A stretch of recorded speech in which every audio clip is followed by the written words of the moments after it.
Revanth Reddy civil supplies మంత్రి ఉత్తమ్ కుమార్ రెడ్డి యొక్క స్వార్థ బుద్ధితోటి ఈ రాష్ట్రంలో రైతులు పండించినటువంటి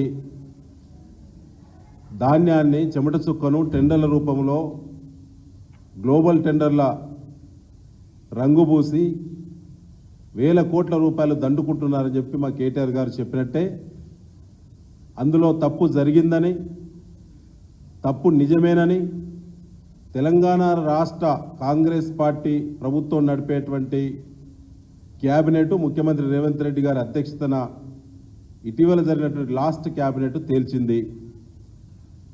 65,90,00,000 రూపాయల జప్తును ఏజెన్సీలకు సంబంధించినటువంటి ఈఎండి జప్తు చేయాలని చెప్పి జియో నంబర్ 15 విడుదల చేసింది. మొట్టమొదటిసారి ఒక క్యాబినెట్ ఆమోదించినటువంటి జప్తు సొమ్ము ఇది. సహజంగా ఏ డిపార్ట్మెంట్కి ఆ డిపార్ట్మెంట్లో జరిగేటువంటి అనేక టెండర్ల అగ్రిమెంట్లు ఎంఓయు వయలేషన్ జరిగినప్పుడు బిడ్డర్స్ పైన, టెండర్దారుల పైన ఆ డిపార్ట్మెంట్ హెచ్ఓడీస్ నిర్ణయం చేయడం అనేది సహజం. కానీ వాళ్ళ ధాన్యం టెండర్ల కుంభకోణానికి సంబంధించి ఎవరైతే బిడ్డర్స్ ఉన్నారో వారిపైన డిపార్ట్మెంటే చర్య ఎందుకు చేపట్టలేదు? డిపార్ట్మెంట్ చెందినటువంటి మంత్రి ఉత్తమ్ కుమార్ రెడ్డి గారు, కమిషనర్ డిహెచ్ చౌహాన్ గారు, ఆయన ఐపీఎస్ అధికారి, సీనియర్ అధికారి, మీరు ఎందుకు చర్యలు చేపట్టకుండా ఆ ఫైలు కేబినెట్కి ఎందుకు వెళ్ళిందో సమాధానం చెప్పాలి. ఒక కేబినెట్ ధాన్యం టెండర్ల సమస్య పైన క్యాబినెట్ చర్చించి ఆ టెండర్దారులు చేసేటువంటి అనేక చట్ట వ్యతిరేక లేదా అగ్రిమెంటును ఉల్లంఘించినటువంటి కారణాలకు గాను 65,90,00,000 రూపాయలు జప్తు చేయాలని క్యాబినెట్ తీర్మానించాల్సినటువంటి అవసరము ఏమొచ్చిందో ముఖ్యమంత్రి రేవంత్ రెడ్డి, ఉత్తమ్ కుమార్ రెడ్డిలు సమాధానం చెప్పాలి ఈ రాష్ట్ర ప్రజలకు అని చెప్పి బీఆర్ఎస్ డిమాండ్ చేస్తూ ఉన్నది. అందులో దొంగతనము, డొల్లతనము. మీ పార్టీ 100 కోట్ల రూపాయలు మీ ద్వారా మీరు వసూలు చేసి, టెండర్ల ఎవరైతే అగ్రిమెంట్ ఉన్నారో వాళ్ళ ద్వారా మీరు వసూలు చేసి ఆ సొమ్మును మొత్తం కూడా మీరు పంచక తిన్నారు కాబట్టే, ఢిల్లీ అధిష్టానం దగ్గర దాకా ఇందులో వాటాలు ఉన్నాయి కాబట్టే ఢిల్లీ పెద్దల ఒత్తిడి మేరకే క్యాబినెట్కు ఆ ఫైల్ పోవాల్సి వచ్చింది. ఇది నిజము. ఇవాళ 385 కోట్ల రూపాయల ఈఎండి, అది సెక్యూరిటీ డిపాజిట్ కూడా అంటారు. 385 కోట్ల రూపాయల ఈఎండి మీ వద్ద ఉన్నప్పుడు బిడ్డర్స్ నుంచి కేవలం 65,90,00,000 రూపాయలు మాత్రమే ఏ విధంగా జప్తు చేస్తారో సమాధానం చెప్పాలి. సహజంగా ప్రభుత్వం మధ్యలో, బిడ్డర్స్ మధ్యలో ఎక్కడైనా ఎంఓయు ఉన్నప్పుడు, వర్క్ కంప్లీట్ కానప్పుడు, ఎంఓయు వయలేషన్ జరిగినప్పుడు, అవినీతి జరిగినప్పుడు, సకాలంలో పని చేయనప్పుడు, నిబంధనలు ఉల్లంఘించినప్పుడు, క్వాలిటీ మెయింటైన్ చేయలేని సందర్భం వచ్చినప్పుడు ఈఎండి ఎంతైతే చెల్లిస్తారో సంపూర్ణంగా జప్తు చేసేటువంటి అధికారం ప్రభుత్వానికి ఉన్నది. గతంలో ఉమ్మడి ఆంధ్రప్రదేశ్ ఉన్నప్పుడు కానీ, ఇవాళ తెలంగాణ రాష్ట్రం వచ్చిన తర్వాత కానీ ఈ ఒక్క డిపార్ట్మెంటే కాదు, అనేక డిపార్ట్మెంట్లు అనేక సార్లు ఎన్నో టెండర్లు జరుగుతాయి రోజు కోకొల్లలుగా. ఎక్కడైనా వయలేషన్ జరిగినప్పుడు ఈఎండి ఫోర్ఫిట్ అంటారు, ఈఎండిని జప్తు చేయాలంటారు.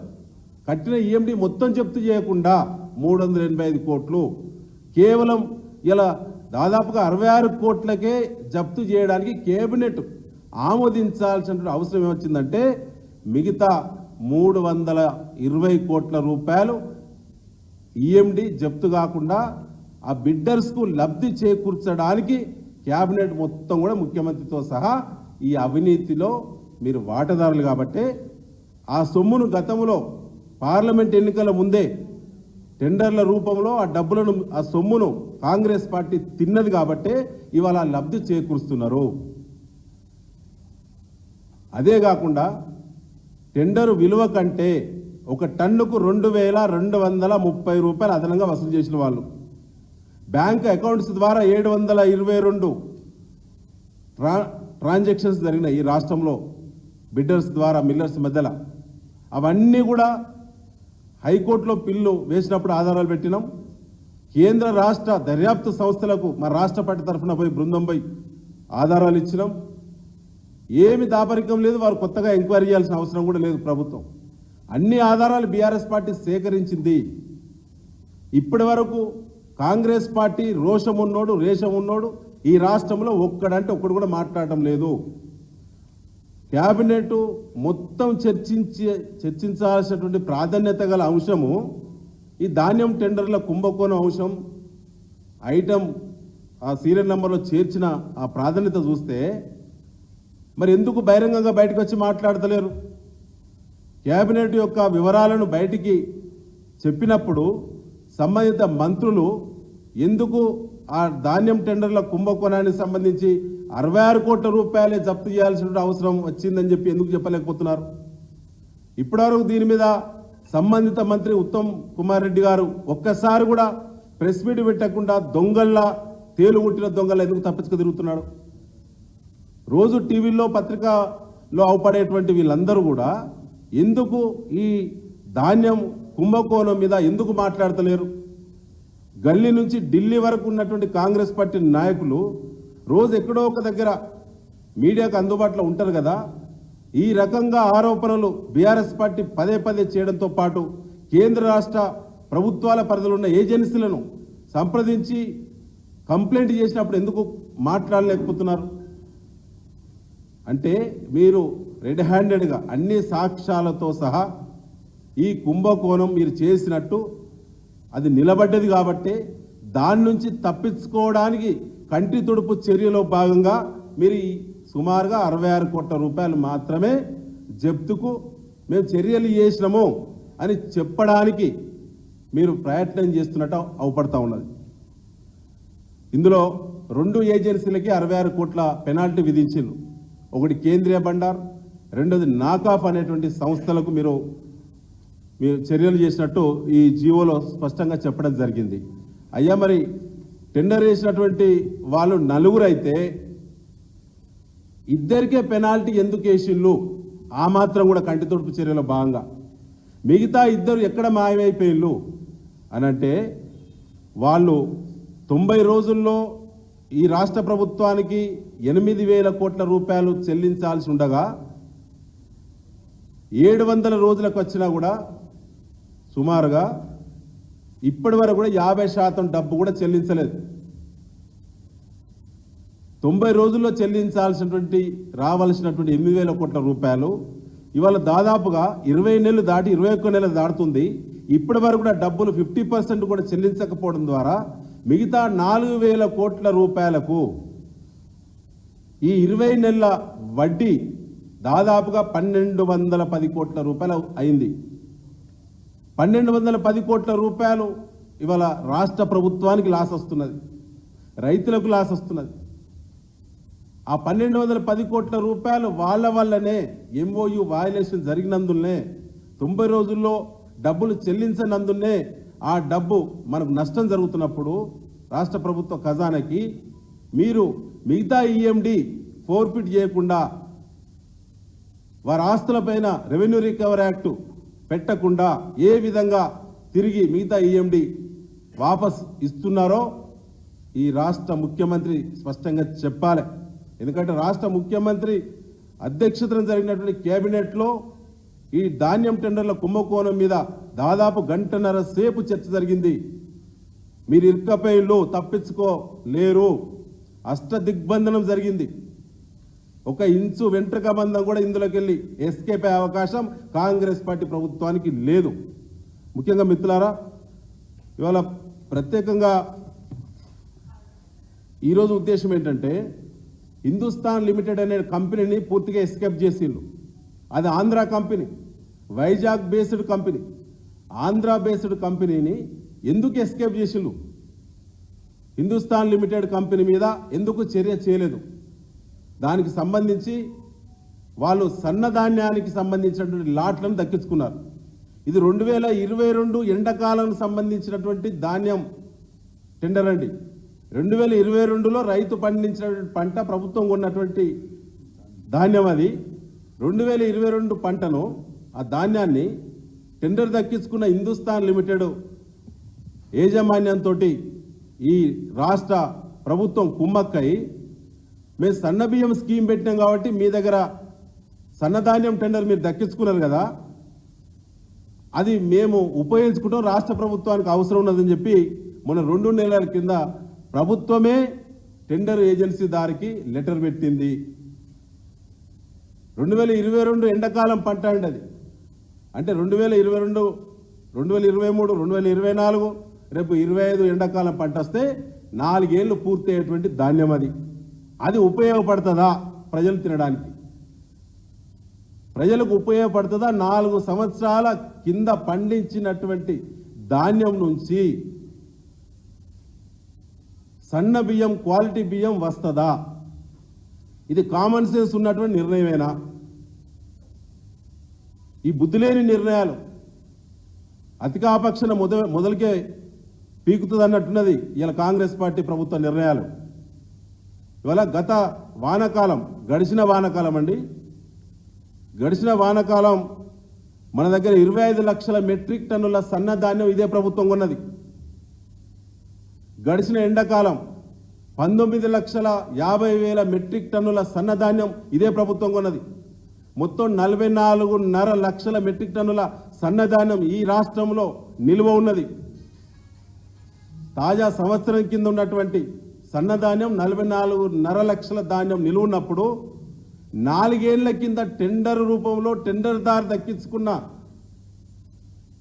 సన్నధాన్యం ఈ ప్రభుత్వం ఎందుకు కోరిందో, అందులో మతలబేందో ఈ రాష్ట్ర ప్రజలు అర్థం చేసుకోవాలని చెప్పి నేను విజ్ఞప్తి చేస్తా ఉన్నాను. ఆ రకంగా టెండర్దారు కాన్సెప్ట్ ఇవ్వగానే తను రిలీవ్ చేసిళ్ళు, తన ఈఎండి తనకు వాపస్ ఇచ్చి ఇంటికి పంపించిళ్ళు. ఈ ఇంకొక సంస్థ ఉంది మంచుకొండ అని చెప్పి, ఆ సంస్థ వారికి టార్గెట్ పూర్తి చేసినట, వారికి ఎంత ధాన్యం లాట్లు కేటాయించినా అది మొత్తం కూడా టార్గెట్ రీచ్ చేయాలి కాబట్టి రిలీవ్ చేస్తున్నామని చెప్తా ఉన్నారు. మేము మళ్ళీ మీ ద్వారా అడుగుతున్నాం మిత్రులారా, 2,230 రూపాయలు అదనంగా ఒక టన్నుకు వసూలు చేసిండ్రు. ప్రభుత్వానికి ఈ బిడ్డర్స్ చెల్లించేటువంటి వాల్యూ కంటే ఒక టన్నుకి 2,230 ఇంటూ 20 లక్షల మెట్రిక్ టన్నుల ధాన్యం మీద డబ్బులు వసూలు చేసిండ్రు. 460 కోట్లకు సుమారుగా దగ్గరకు వచ్చింది. అకౌంట్ల ద్వారానే వసూలు చేసిండ్రు, మిల్లర్ల నుంచి బిడ్డర్స్ అకౌంట్లకు వచ్చింది. అవన్నీ కూడా జమ చేసే 755 పేజీల కంప్లైంట్ను హైకోర్టు సీజే ముందు పిల్ నంబర్ 34/24 మీద పిల్ దాఖలు చేయడం జరిగింది. అటు కోర్టు 20 మాసాలుగా ఎదురు చూస్తుంది, నోటీసులు సర్వ్ చేసి కౌంటర్ దాఖలు చేయడం లేదు. అసెంబ్లీలో మా కేటీఆర్ గారు, హరీష్ రావు గారు అనేక సార్లు ప్రశ్నలు సంధించిళ్ళు, క్వశ్చన్ ఇచ్చిన అఫీషియల్గా అసెంబ్లీకి. క్వశ్చన్ అసలే అప్లోడ్ రావట్లేదు సీరియల్లో. ఇన్ఫర్మేషన్ యాక్ట్ కింద కమిషనర్ సివిల్ సప్లైను మేము అనేక సార్లు లెటర్ పెట్టి 5 సార్లు ఇన్ఫర్మేషన్ యాక్ట్ పెట్టినా ఆన్సర్ చేయటం లేదు. కోర్టుకో కౌంటర్ చేయట్లేదు, 18 వాయిదాలు తీసుకొని తప్పించుకుంటున్నారు. అసెంబ్లీలో క్వశ్చన్ ఇస్తే క్వశ్చన్ అప్లోడ్ కావట్లేదు. ఇన్ఫర్మేషన్ యాక్ట్ కింద అధికారులను అడిగితే వాళ్ళు రెస్పాండ్ కావటం లేదు. కానీ అక్రమ వసూళ్ళు అయితే సంపూర్ణ దశకు చేరింది ఈ రాష్ట్రంలో. కాబట్టి మేము మీ ద్వారా రాష్ట్ర ప్రజలకు మేము కోరుతా ఉన్నాం, బీఆర్ఎస్ పార్టీ డిమాండ్లు ప్రత్యేకంగా ఇవాళ 450 కోట్ల పైబడి అక్రమ వసూళ్లు, ఒక టన్నుకు 2,230 రూపాయలు ఇంటూ 20 లక్షల టన్నుల డబ్బును అకౌంట్ల ద్వారానే వసూలు చేసిళ్ళు. కాదనే కాంగ్రెస్ మొగోడు ఈ రాష్ట్రంలో ఒక్కడు కూడా లేడు. రెండోది 385 కోట్ల ఈఎండి ఫోర్ఫిట్ చేయాలి. ఫోర్ఫిట్ అంటే జప్తు చేయాలి. 385 కోట్ల ఈఎండి ఫోర్ఫిట్ చేయకుండా ఎక్కడైనా తగ్గించి 65 కోట్ల ఈఎండే ఎందుకు ఫోర్ఫిట్ చేసిందో సమానం చెప్పాలి. ఈ డబ్బంతా కక్కాల్సిందే ముఖ్యమంత్రి రేవంత్ రెడ్డి. ఉత్తమ్ కుమార్ రెడ్డిలు, రాష్ట్ర అధికారులు, జిల్లా స్థాయి అధికారులు, టెండర్ ఏజెన్సీలు వీళ్ళందరూ కూడా కుమ్మక్క ఈరోజు ఈ డబ్బును కొలగొట్టడం జరుగుతూ ఉన్నది. ఒకటి వడ్డీ రూపంలో 1200 కోట్లు 1210 కోట్లు నష్టపోయినాం. ఇవాళ ఈఎండి కానీ అక్రమ వసూళ్లు కానీ ఇవన్నీ కూడా మనం ఇవాళ లెక్కేస్తే ఇది 860 కోట్లు ఈ రకంగా దోపిడీ జరుగుతూ ఉన్నది. అంటే చూడండి ఎక్కడ దాకా పోయింది ఈ ఇష్యూ. మనం బయట పెట్టిన సందర్భంగా 1100 కోట్ల నష్టం అంటే ఇవాళ 2000 కోట్ల వరకు ఇవాళ నష్టం వాటిల్లింది. ఇందులో దోపిడీ ఉన్నది, నిర్లక్ష్యం ఉన్నది, వసూళ్లు ఉన్నాయి, అన్ని రకాల మరి తప్పులు జరిగినాయి. కాబట్టి ఇవాళ మేము డిమాండ్ చేస్తున్నాం బీఆర్ఎస్ రాష్ట్ర పార్టీ దీనిపైన నిజంగా రేవంత్ రెడ్డి, ఉత్తమ్ కుమార్ రెడ్డిలకు వాటాలు లేకుంటే, మీ కేబినెట్లో ఉన్నటువంటి మంత్రులకు వాటాలు లేకుంటే మీరు జ్యుడిషియరీ ఎంక్వైరీ వేయాలని బీఆర్ఎస్ పార్టీ డిమాండ్ చేస్తా ఉన్నాం. అన్ని రకాల ఆధారాలు పెడతాం. అసెంబ్లీకి చర్చకు రాదు, కోర్టులో కౌంటర్ చేయరు, ఇన్ఫర్మేషన్ యాక్ట్ పెడితే ఆన్సర్ చేయరు. ఇదేనా ప్రజాస్వామ్యం? ప్రభుత్వం అంటే ఇట్లే ఉంటుందా? దొంగల్లా తప్పించుకుంటే ఎన్ని రోజులు తప్పించుకుంటారు? రేపు జూబ్లీ హిల్స్ ఎన్నిక వస్తుందో మీకు బుద్ధి చెప్పడానికి. ఇవాళ రైతులు ఎంత బాధతో ఉన్నారు. రోజు ఫీల్డ్ తిరుగుతున్నాం, ఎక్కడ చూసినా యూరియా ఆందోళనలు, యూరియా గొడవలు, రాత్రి మవాళ్ళు, సంసారాలు లేవు. చిన్న పిల్లలను, చంటి పిల్లలను, పాలిచ్చే పిల్లలను ఎత్తుకొని తల్లులందరూ కూడా లైన్లో నిలబడేటువంటి దుస్థితికి తెచ్చిండు రేవంత్ రెడ్డి ప్రభుత్వము. ఇవాళ చాలామంది యాక్సిడెంట్లో చనిపోతున్నారు, ఆత్మహత్యలు చేసుకుంటున్నారు యూరియా కొరత వల్ల. ఇవాళ యూరియా మరో 10 రోజులు దాటిన తర్వాత యూరియా తినడానికి కూడా ముక్కులో పెట్టుకుంటారు రైతులు. ఏమైనా ఉపయోగపడదు పంటలకి. ఇప్పటికే పత్తి కానీ, వరి పంట కానీ, అదేవిధంగా మొక్కజొన్న కానీ ఎర్రబారిపోతున్నాయి. 50% దిగుబడి తగ్గేటువంటి ప్రమాదం ఉన్నది. రైతులందరూ ఆందోళనలో ఉన్నారు. అవన్నీ వదిలిపెట్టి రైతు పండించినటువంటి పంట రూపంలో పండించినటువంటి తన చెమట చుక్కను మాత్రం ఇన్ని రకాల దోపిడీ చేస్తారు మీరు. కానీ రైతులకు మాత్రం సకాలంలో యూరియా ఇచ్చేటువంటి దిక్కులేని సన్యాసుల ప్రభుత్వం ఇవాళ కాంగ్రెస్ ప్రభుత్వం. ఇప్పటికైనా దీన్ని ప్రజల వద్దకు తీసుకెళ్తాం. దీని మీద సంబంధిత అధికారులు ఎవరెవరైతే ఉన్నారో వాళ్ళందరూ కూడా సస్పెండ్ చేయాలని, ముఖ్యంగా జ్యుడిషియరీ ఎంక్వైరీ డిమాండ్ చేస్తూ ఉన్నాం. చిత్తశుద్ధి ఉంటే జ్యుడిషియరీ ఎంక్వైరీ చేయాలి. ఆధారాలు ఉన్నటువంటి వాళ్ళు వచ్చి ఆధారాలు ఇస్తారు. ఇంకా అనేక ఇదే పని మీద కాంగ్రెస్ పార్టీ మంత్రులు మొత్తం కూడా ఎవరి డిపార్ట్మెంట్లో ఏది దొరికితే అదే దండుకోవాలి, ఏది దొరికితే అదే రోజు ఎత్తేయాలి అనేటువంటి పద్ధతిలో చాలా దోపిడీ జరుగుతుంది ఈ రాష్ట్రంలో. కాబట్టి ప్రజలందరూ కూడా అర్థం చేసుకోవాలని చెప్పి మేము కోరుతున్నాం. Thank you.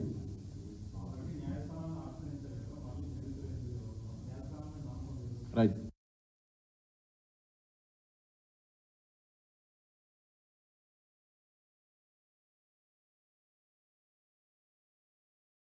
They say you're too old to compete in today's job market. I say you're too experienced to be overlooked. Being over 40 doesn't make